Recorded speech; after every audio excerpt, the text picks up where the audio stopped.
Hey, ladies and gentlemen, welcome back to your English classes, and this is Unit 5. Okay, so people, our next topic will start with the Unit 5, but first, let me show you some vocabulary that is going to be useful for you.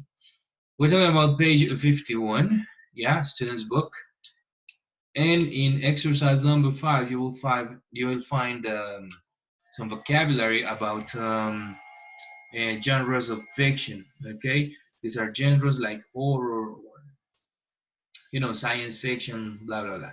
It comes from these two exercises over here, and you can complete it easily. If you cannot do it, just let me know, and uh, I'll lend you a hand. Okay, but I'm pretty sure that you can do it because this is very easy. Besides, it's here, so do not worry about it.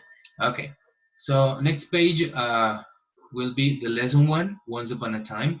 In lesson one, we're going to start with some listening and speaking exercises. We're gonna focus mainly on the listening exercises. So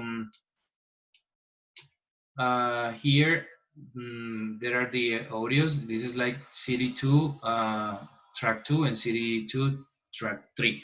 You already know how to look for them on the Helpling platform. You can find them. It's pretty easy. You can listen to them online. You don't have to download them, or if you prefer, you can download them and listen to them on your computer directly, without internet. No problem.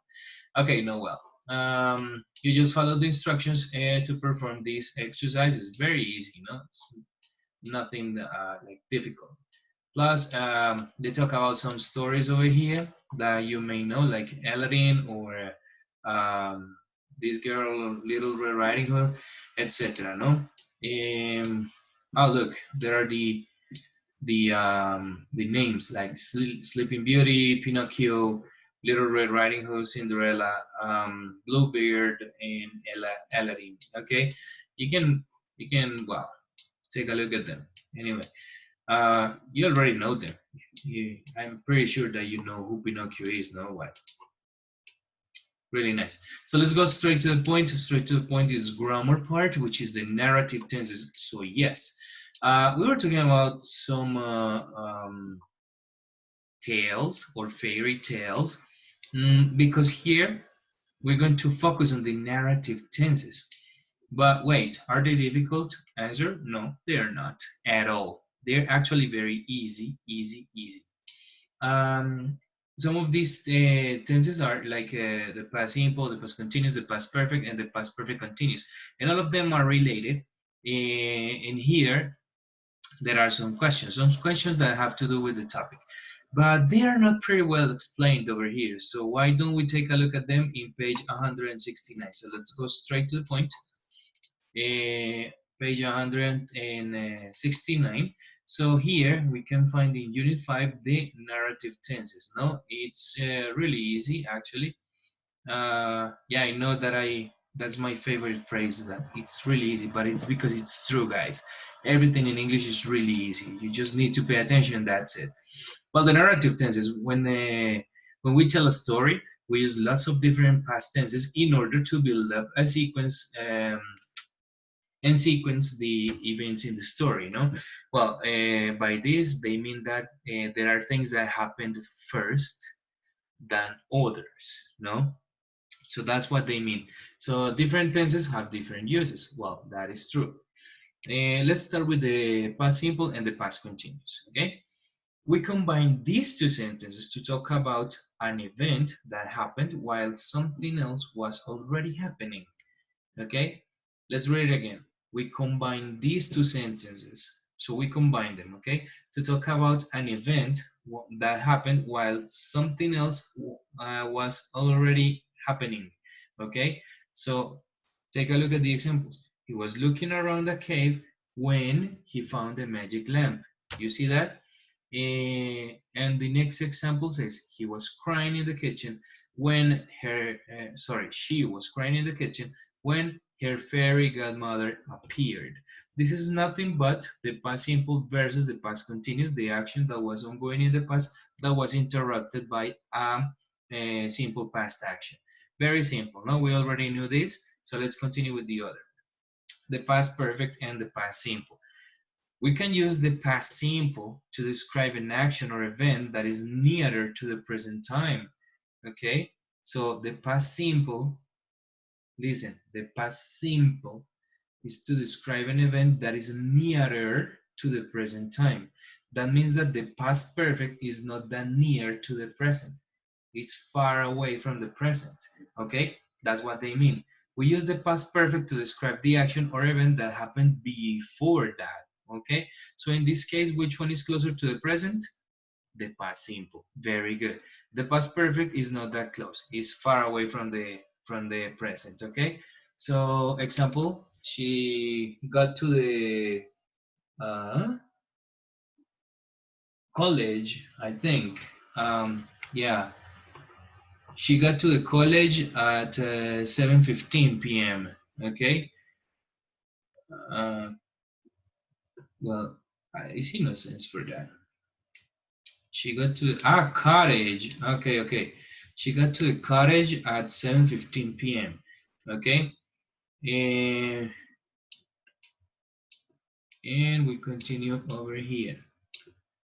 The wolf arrived at 7 p.m. By the time she got to the cottage, the wolf had already arrived.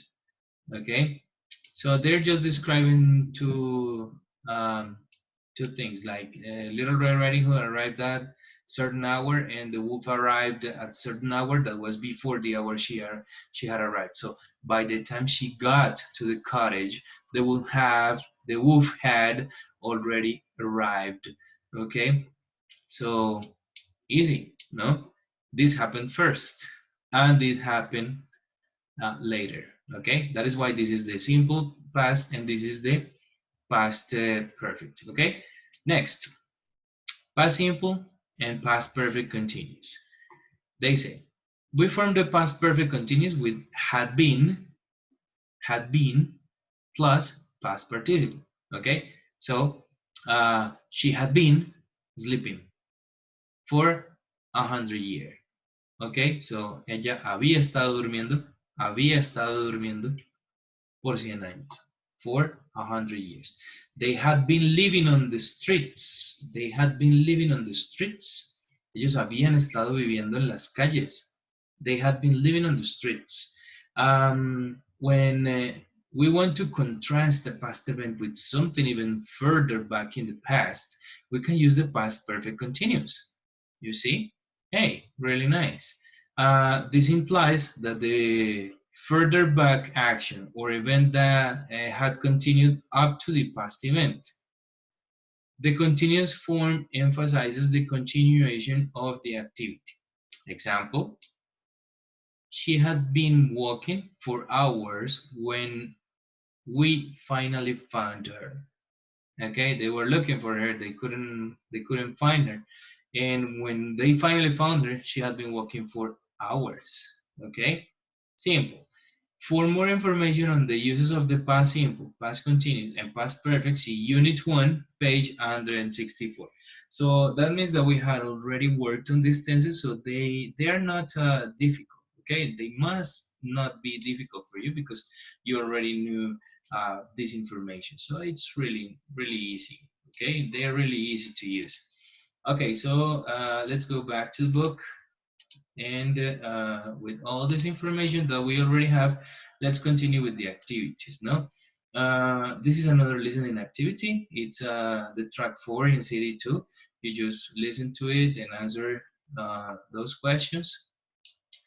And then there is a reading over here. The reading has to do with an exercise from here. You see they are connected. Well, you work on it. And then there is a demonstrate the words. Can you remember who did each thing? Lean over, plug, prod, scratch. All of these words, they are very useful for you in your vocabulary. Try to look for them, look them up. And then it says, answer the questions. Have you ever been bored out of your mind? Why was so boring? Remember that you can answer these questions. There are only 3 questions. You can answer them on your notebooks if you don't have the space to do it in the book. Okay, no problem. Point number 9, it is a listening. It is a listening. And then there is the speaking and writing activity that will be like explained in the module. Okay, so this explanation I will leave it for the module, and you will have to read it. Okay, guys, so don't worry, it's gonna be very clear. You don't have to work on anything else. And we stop the video here. Have a very nice day. Have a very nice week, and see you the next class when the quiz comes to us. Okay, have a nice day. Bye.